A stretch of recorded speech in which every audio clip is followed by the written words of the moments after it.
আসসালামু আলাইকুম বন্ধুরা, দুনিয়াতে অনেক শাসক দেখতে পাওয়া যায় যারা ইসলাম বিরোধী কাজ করে, ইসলামের মানে অনুসরণ করে না।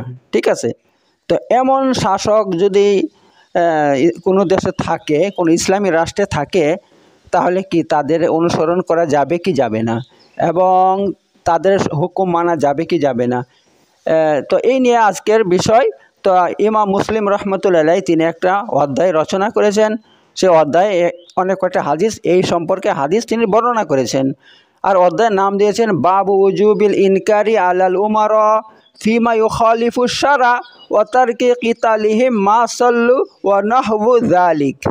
অর্থাৎ এই বাব হচ্ছে আপনার ওই সমস্ত শাসকদের বিষয়ে যারা শরিয়ত বিরোধী কাজ করে। হ্যাঁ, তো তাদেরকে খারাপ জানতে হবে। ওতার কি কিতালিহিম মা সাল্লু, এবং তাদেরকে হত্যা করা থেকে বিরত থাকতে হবে।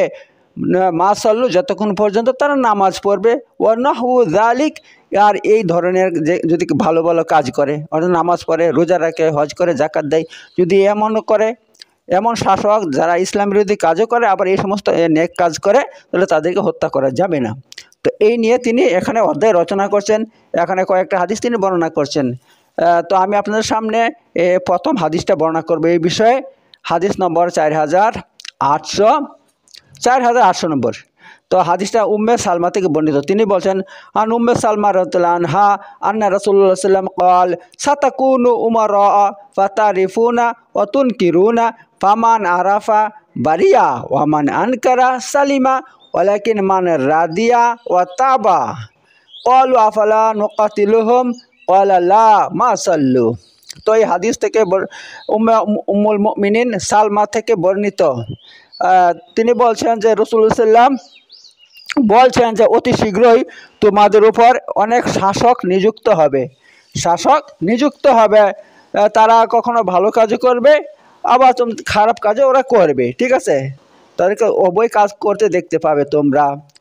তো তারা যখন খারাপ কাজ করবে, তো যারা তাদেরকে কী হয়ে গেল, মান আর বাড়ি ফামান আর আরাফা, যখন তুমি অতুন কিরু না, আচ্ছা, ফামান আরাফা, যারা জেনে যাবে যে সে খারাপ কাজ করছে, আর তখন কি করবে, তাকে সমর্থন করার থেকে চুপ থাকবে, বারিয়া, তাহলে সে কী হয়ে যাবে, মুক্তি পেয়ে যাবে।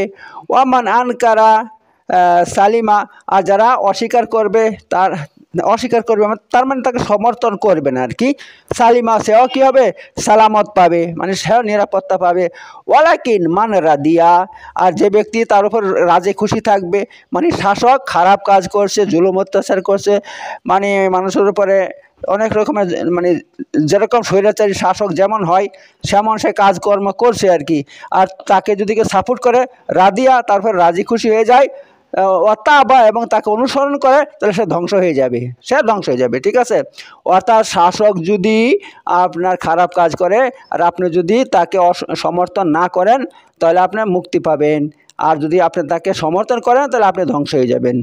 তখন সাহাবারা বলল আফালা নুকাতিলুহুম, হে আল্লাহর নবী সাল্লাল্লাহু আলাইহি ওয়াসাল্লাম, এমন শাসক যদি আমরা পাই তাহলে আমরা কি তাকে হত্যা করব না? ক্বালা লা, আল্লাহ নবী সাল্লাল্লাহু আলাইহি ওয়াসাল্লাম বলছেন, না, কখনো না। কখন? মা সাল্লু, যতক্ষণ পর্যন্ত সে নামাজ পড়বে। অর্থাৎ এমন জালেম শাসক যদি নামাজ পড়ে, তাহলে তাকে তোমরা কখন হত্যা করবে না। পক্ষান্তরে যদি এমন শাসক যদি নামাজেরও ধার ধারে না, ইসলামের ধার ধারে না, ইসলাম বিরোধী কাজকর্ম করছে, তাহলে তাদেরকে গদিতে রাখবে না। তোমাদের যদি শক্তি থাকে, শক্তি প্রয়োগ করে কি করবে, তাদেরকে গদিচ্যুত করো। এই হচ্ছে আপনার হাদিস। তা এবং দ্বিতীয় হাদিস এরকমই, আন উম্মে সালমা থেকে বর্ণিত, আন নবী সাল্লাল্লাহু আলাইহি ওয়াসাল্লাম জাওজাতুন নবী সাল্লাল্লাহু আলাইহি ওয়াসাল্লাম, উম্মে সালমা রাসূল ইসলামের স্ত্রী ছিলেন। আনিন নবী সাল্লাল্লাহু আলাইহি ওয়াসাল্লাম, তিনি রাসূল ইসলাম থেকে বর্ণনা করছেন, আন্নাহু ক্বাল ইন্নাহু ইউস্তামালু আলাইকুম উমারা, অতি শীঘ্র তোমাদের উপর এমন শাসক নিযুক্ত করা হবে,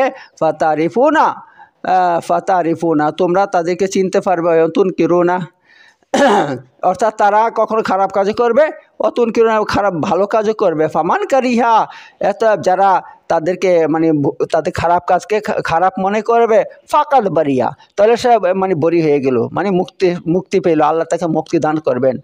ওয়ামান আনকারা, এবং যে ব্যক্তি তাকে অস্বীকার করবে, ফাকাদ সালিমা, সেও মুক্তি পেয়ে যাবে, সেও সালামত পাবে। ওয়ালাকিন আনারা দিয়া ওয়াতাবা, এবং কিন্তু যে ব্যক্তি তার খারাপ কাজকে খারাপ মনে করবে না, বরং তার উপর রাজি হয়ে যাবে, ওয়াতাবা, এবং তাকে অনুসরণ করবে, সে ধ্বংস হয়ে যাবে, সে ধ্বংস হয়ে যাবে। ক্বালু ইয়া রাসূলুল্লাহ সাল্লাল্লাহু আলাইহি ওয়াসাল্লাম আলা নুকাতিলুহুম, হে আল্লাহ নবী সাল্লাল্লাহু, আমরা কি এমন শাসক হলে তাদেরকে হত্যা করব না? ক্বালা লা, আল্লাহ নবী সাল্লাল্লাহু বলছেন না, মা সাল্লু, যতক্ষণ পর্যন্ত সে নামাজ পড়বে। আয় মান কারিহা বিকলবিহি ও আনকারা বিকলবিহি, অর্থাৎ তাকে তুমি কি করবে, তাকে খারাপ মনে করবে মনে মনে, তাকে তোমার অন্তর থেকে খারাপ মনে করবে, এই কথা আল্লাহ নবী সাল্লাল্লাহু আলাইহি ওয়াসাল্লাম বলছেন।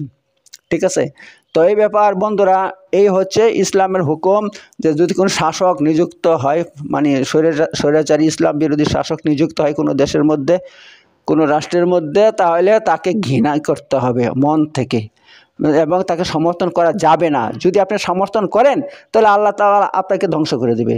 আপনি তাকে সমর্থন করেন আর তার উপর রাজি খুশি থাকেন, তাহলে আল্লাহ আপনাকে ধ্বংস করে দেবে, দুনিয়া আখিরাতে ধ্বংস করে দেবে। ঠিক আছে, তো এই ব্যাপার কখনো কোনো স্বৈরাচারী শাসককে সমর্থন করা যাবে না, এই হাদিসের মর্ম এইটাই।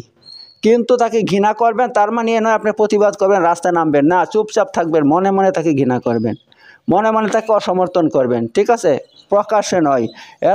এই অনেক দেশের মধ্যে দেখতে পাওয়া যায় শাসক বিরোধী আন্দোলন, এইগুলো কিন্তু ঠিক নয়। হ্যাঁ, এভাবে এইসব করলে কি হয়, দেশের মধ্যে অরাজকতা তৈরি হয়। হ্যাঁ, মানে সেখানে দেখেন তখন পুলিশ বের করে দেয়, শাসক পুলিশ মিলিটারি রাস্তায় নামিয়ে দেয়, তারা এলোপাতাড়ি গুলি করে সবাইকে মারতে লাগে, দেশের মধ্যে একটা বিরাট অরাজকতা সৃষ্টি হয়। তা করা যাবে না, মানুষের জান নষ্ট করা যাবে না। তা এভাবে কি করতে হবে, চুপচাপ থাকতে হবে।